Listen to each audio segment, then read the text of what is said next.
Welcome guys. RTI की video के बाद काफ़ी डाउट्स आ रहे थे स्टूडेंट्स के कि अब जैसे इंटर के भी रिजल्ट आ चुके हैं, बच्चों को जो सर्टिफाइड कॉपीज़ मंगवानी है उससे रिलेटेड और जो एक रीवेरिफिकेशन वाला प्रोसेस होता है उससे रिलेटेड। पहले तो कि उन दोनों में डिफरेंस क्या है और इनका आरटीआई से क्या लिंकेज है। एक्चुअली मैंने जो लास्ट वीडियो आरटीआई की बनाई उसके अंदर मैंने ये पूरी चीज़ों को अच्छे से एक्सप्लेन कर लिया है कि इनका मेनली क्या डिफरेंस है और क्या रूट आप फॉलो कर सकते हो। स्टिल तो क्वेश्चंस रहते हैं। पहला तो कि आईसीआई और आरटीआई में क्या एक कोर डिफरेंस, कुछ जो इन एडिशन टू जो डिफरेंस है वो क्या रहेगा। और सेकंड क्या है कि काफ़ी बच्चे पूछ रहे थे कि हम क्या साइमल्टेनियसली अप्लाई करते हैं, आईसीआई में भी कर दी, आरटीआई में भी अप्लाई कर दी, तो इसमें क्या हमारा इनवैलिड हो जाएगा या मतलब उसके अलावा मेरे क्या सजेशन है, मैं कुछ वो शेयर कर लेता हूँ।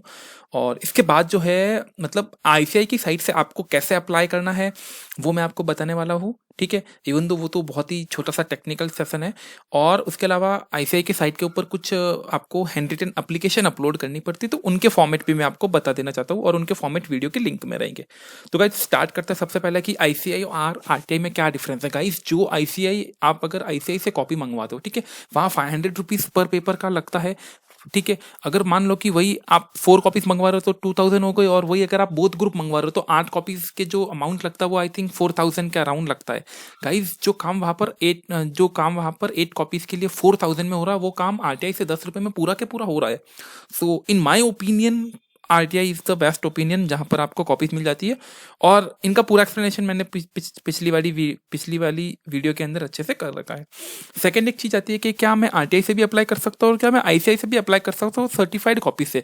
यस, बिल्कुल आप कर सकते हो, बिकॉज आईसीआई और आरटीआई दोनों के रूट अलग अलग होते हैं। आईसीआई का जो है वो डायरेक्टली आईसीआई के पास जाती है और आरटीआई का है वो एक सेंट्रल गवर्नमेंट के थ्रू जाती है आईसीआई के पास ही, बट उसकी गवर्निंग अथॉरिटी वो सेंट्रल गवर्नमेंट होती है, ठीक है।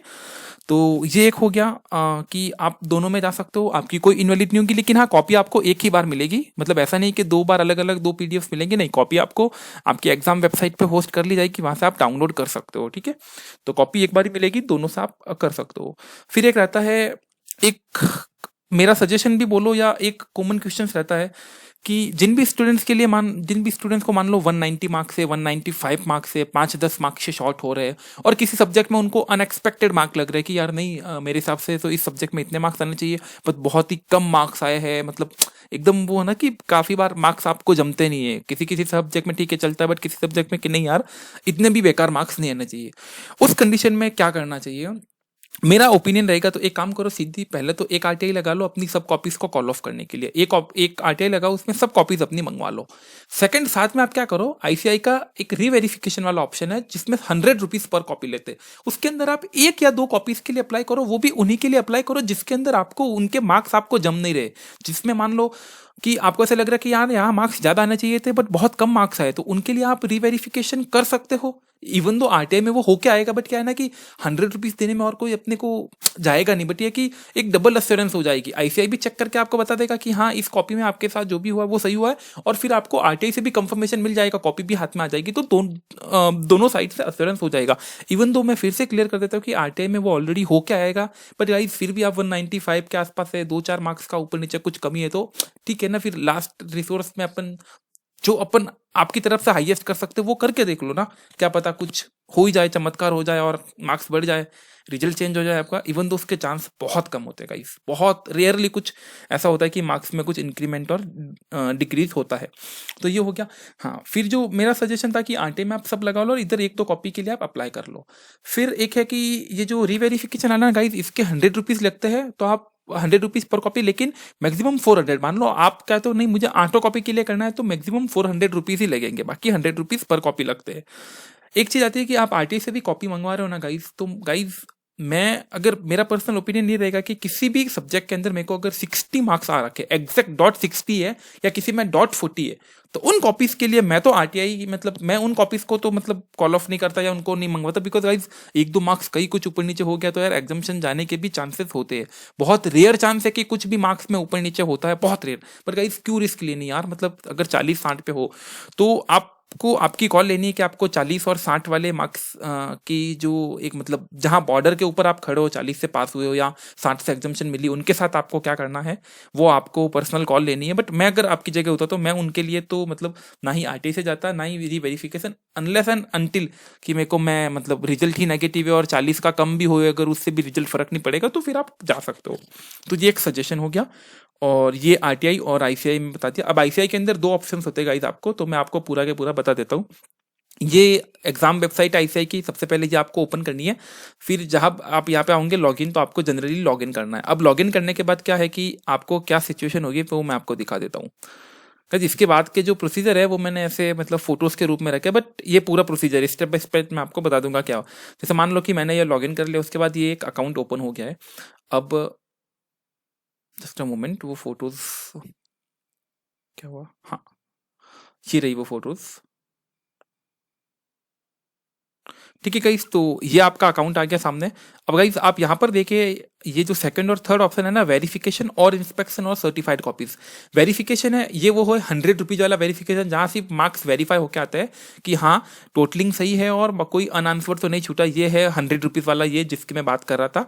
और सेकंड है इंस्पेक्शन और सर्टिफाइड कॉपी, ये है 500 रुपए पे करके आपको कॉपीज कॉल ऑफ करनी है। तो ये आप अप्लाई नाउ का क्लिक आ रहा है। और ये जो देखो वेरिफिकेशन पे अभी पेमेंट स्टेटस और अप्लाइड आ रहा है, ये ऐसा क्यों आ रहा है, बिकॉज जो अकाउंट में भी यूज कर रहा हूँ इस अकाउंट से वेरिफिकेशन का एप्लीकेशन ऑलरेडी डाल चुके हैं, तो इसलिए ऐसा रहा है। बाकी आपके लिए भी वेरिफिकेशन के लिए अप्लाई नाउ होगा। तो आपको जो भी करना है तो उसके सामने अप्लाई नाउ पर क्लिक करना है। मान लो वेरिफिकेशन करना है तो वेरिफिकेशन के सामने एक अप्लाई नाउ की टैब आएगी, उसके ऊपर आपको क्लिक करना। और इंस्पेक्शन और कॉपीज अगर यहां से मंगवानी तो आप यहां अप्लाई नाउ पे क्लिक कर सकते हो।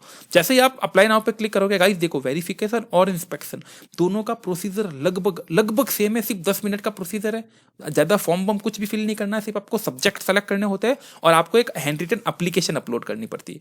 जैसे आप अप्लाई नाउ पे क्लिक करोगे ना, तो आपके सामने सेकेंड विंडो ओपन होगी।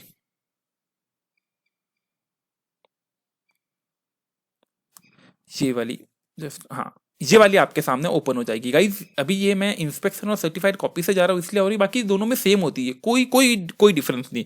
तो आप इसको इग्नोर करो कि ये इंस्पेक्शन और कॉपी से आ रहा है या रिवेरिफिकेशन से आ रहा है, दोनों का प्रोसीजर सेम ही है। ठीक है, अब ये सामने ये एक विंडो आ जाएगी कि ये देखो हम ये करेंगे, मतलब उनकी गाइडलाइंस होती है। तो यहाँ आपको कुछ नहीं करना होता है, या आपको चार्जेस बताते हैं कि इतने इतने चार्ज लगेंगे, डेबिट कार्ड ये रहेगा। आपको सीधा ये I have read and understood the above, मतलब हाँ कि मैंने सब कुछ समझ लिया, इस पे क्लिक करके प्रोसीड फर्दर करना। फिर ये एक वापस एक और डायलॉग बॉक्स ओपन होगा कि हाँ हम आपकी जो कॉपी देंगे वो 39(4) रेगुलेशन की उसमें देंगे, ये भी आपको ओके ही करना, उसके अलावा कोई ऑप्शन है नहीं। फिर आ गया ये, अब यहाँ पे जैसे मैं सर्टिफाइड कॉपीज में तो वो आ रहा है, बाकी नहीं तो ये रिवेरिफिकेशन का ही आता है वहाँ पे। अब ये आपके सामने फॉर्म ओपन हो जाएगा। यहाँ देखो रजिस्ट्रेशन नंबर, ये सब मैंने अब क्या की सेंसिटिव इन्फॉर्मेशन इसलिए हाइड कर रखी है, बट आपके रजिस्ट्रेशन नंबर ऑलरेडी यहाँ पर आपके लिखे आएंगे। रजिस्ट्रेशन नंबर, आपका नेम, रोल नंबर, मीडियम, ये पूरी इंफॉर्मेशन ऑलरेडी फिल रहेगी, आपको कुछ नहीं करना है। अब सर्टिफाइड कॉपीज में आपको सेलेक्ट करना होता है कि मेरे को सर्टिफाइड कॉपी चाहिए, और रिवेरिफिकेशन में कुछ नहीं करना होता है। फिर इसके नीचे पेपर से बस, अब आपको करना क्या गाइस, आपका काम कुछ नहीं होता, सिर्फ अप्लाई नाउ पर क्लिक करना, यहाँ आके पेपर सेलेक्ट करना आपको कि देखो कौन कौन से पेपर में के लिए रिवेरिफिकेशन चाहिए या मेरे को कॉपीज चाहिए। ये आपको पेपर, बस ये आपको पेपर सेलेक्ट करना है। उसके बाद ये आपको अकाउंट डिटेल मांग रहा है, यहाँ आपको आपकी जो बैंक अकाउंट की डिटेल है वो देनी है। नेम है आपका, बैंक नेम है एंड ऑल, पूरी बैंक की डिटेल चली जाएगी। बैंक की डिटेल क्यों कॉल करते हैं गाइस, मान लो कि आपने रिवेरिफिकेशन के लिए अप्लाई किया, अगर आपका एक मार्क भी ऊपर नीचे होता है या इंक्रीज होता है या डिक्रीज होता है, मार्क्स में के अंदर कुछ भी चेंज होता है ना, आपको आपकी फीस जो है रिवेरिफिकेशन की फीस, वो आपकी पूरी की पूरी रिफंड हो जाएगी। ठीक है गाइस, तो 100 रुपीज पे करते हो, वो 100 रुपीज उस अकाउंट में रिफंड हो जाएगा, इसलिए वो अकाउंट नंबर मांगते हैं। उसके अलावा उसका कोई दूसरा काम नहीं। ठीक है, उसके अलावा फिर ये रहा कि है फंडिस्ट, हाँ मैंने सही अकाउंट नंबर डिटेल कॉल की, वो लेते हैं, बिकॉज कल कुछ गलत अकाउंट नंबर आ जाए फिर आप ऐसा ही को नहीं बोल सकते आपको हमको पैसा नहीं दिया। ठीक है, उसके बाद मेन जो काम है ये रही, upload scanned image of hand written and signed application. आपको एक एप्लीकेशन लिखनी है, वो भी हैंड रिटन, मतलब पेन से आपको पेपर के ऊपर एक हाथ से एप्लीकेशन लिखनी पड़ेगी और वो यहाँ पर अपलोड करनी है। क्या एप्लीकेशन लिखनी है, उसके अंदर क्या कंटेंट लिखना, वो मैं अभी आपको बता देता हूँ। उसका और उसका कंटेंट भी मैं वीडियो के लिंक डिस्क्रिप्शन में उसकी लिंक पेस्ट कर लूंगा, तो आप वहां से भी उसको देख सकते हो और उसको कॉपी कर सकते हो। तो वो आपको अपलोड करनी, ये एक ध्यान रखना कि आप उसकी आप उसको मतलब लिखने के बाद जो फोटो खींचोगे ना गाइस, तो वो 2-3 MB की जनरली होती है, बट आप उसको गूगल से क्या करना कि बहुत सारी वेबसाइट मिल जाएगी और उस फोटो की साइज को कम कर देना, रिड्यूस कर देना। ये देखो, ये बोल रहे कि 8 to 200 KB ही उसकी साइज होनी चाहिए, तो आप 200 KB से कम ही उसकी साइज रखना। फिर उसको आपको अपलोड करना है, डिक्लेरेशन क्लिक करके save and preview. Save and preview को करने के बाद आपको वापस एप्लीकेशन दिखाएगा कि चेक कर लो सब कुछ सही है क्या, और फिर सबमिट। फिर सबमिट के बाद पेमेंट का ऑप्शन आएगा, एंड दैट्स ऑल। ये है, ये पूरा के पूरा प्रोसीजर रहेगा। इसके अलावा कुछ एडिशनल है। तो गाइस, अगर मैं पूरे को क्रक्स करना चाहूँ तो आपको अप्लाई नाउ पे क्लिक करना है, दैट्स इट। उसके बाद ओके ओके करके आपको सिर्फ सब्जेक्ट सेलेक्ट करना है। यहाँ पर सिर्फ सब्जेक्ट सेलेक्ट करना है, ये वाला जो है सब्जेक्ट सेलेक्ट करने के बाद बैंक अकाउंट की डिटेल देनी है और एक इमेज अपलोड करनी है आपको, हैंड रिटन एप्लीकेशन। इसके अलावा कुछ नहीं करना, ठीक है। अब बात आता है कि हैंड रिटन एप्लीकेशन क्या है, क्या ये दोनों में चाहिए होती है? हाँ, ये दोनों में चाहिए होती है। तो गाइज, रीवेरिफिकेशन ऑफ मार्क्स की ये रही, जो मैंने ये रही आपके सामने, ये PDF ओपन हो गया है। ये एक एप्लीकेशन रहती है बच्चों के लिए, ठीक है। आपको ये आपकी हैंड से लिखनी है, और ये देखो कुछ नहीं, आपको पूरा के पूरा ये यहाँ डिटेल डालनी है आपकी, और यहाँ पेपर में कौन कौन से पेपर से उनकी लिखनी होती है, और आपकी पर्सनल इन्फॉर्मेशन इसके ऊपर रहती है। तो ये हो गई रीवेरिफिकेशन ऑफ इसकी। और दूसरा जो है सर्टिफाइड कॉपीज के लिए, उनकी ये रही, ये ICAI की खुद की लिंक है, उन्होंने दे रखा है। ये आपको एक ही पेपर पे लेनी है, या आप चाहे तो 1-2 पेपर पे, जैसे बट ट्राई करो एक ही पेपर के ऊपर ये पूरा के पूरा एप्लीकेशन का कंटेंट आ जाए, और आपको ये पूरा लेना है और इसको फिल करना है। इसमें आपकी रिक्वायर्ड इन्फॉर्मेशन डालनी है, एंड दैट्स इट। ये आपका काम हो जाएगा। तो ये दोनों के दोनों लिंक मैं अटैच कर लूँगा, मतलब वीडियो की डिस्क्रिप्शन बॉक्स में इन दोनों की लिंक अटैच कर लूँगा, तो आप इससे इनको एक्सेस कर पाओगे। तो गाइज, इसके अलावा ये एकदम सिंपल सा प्रोसीजर 10 मिनट में हो सकता है। मेन जो काम है वो एप्लीकेशन को लिखने का ही है। एप्लीकेशन लिखने का एक और इसके अंदर नोट ये है कि आपने जिस मीडियम में एग्जाम दिया उसी में लिखना है। मान लो कि कोई अगर हिंदी मीडियम का स्टूडेंट है तो उसको वो एप्लीकेशन हिंदी में ही लिखनी है, ठीक है, उसको इंग्लिश में नहीं चलेगी। और जो इंग्लिश मीडियम का है उनको इंग्लिश में ही लिखनी है। तो जिस मीडियम में एग्जाम दिया उसी मीडियम में आपको एप्लीकेशन लिखनी है। तो गाइज, ये वीडियो थी इसके ऊपर कि ICAI के थ्रू आपको कैसे अप्लाई करना है। और अगर इसके बाद भी आपको कुछ भी क्वेश्चंस और डाउट्स हो तो you can ask me here विया कमेंट हियर। आप नीचे कमेंट करके पूछ सकते हो। उसके अलावा नहीं तो आप मेरे को मेल कर सकते हो, और नहीं तो टेलीग्राम वाले पे भी आप मैसेज ड्रॉप कर सकते हो। Guys, thank you so much.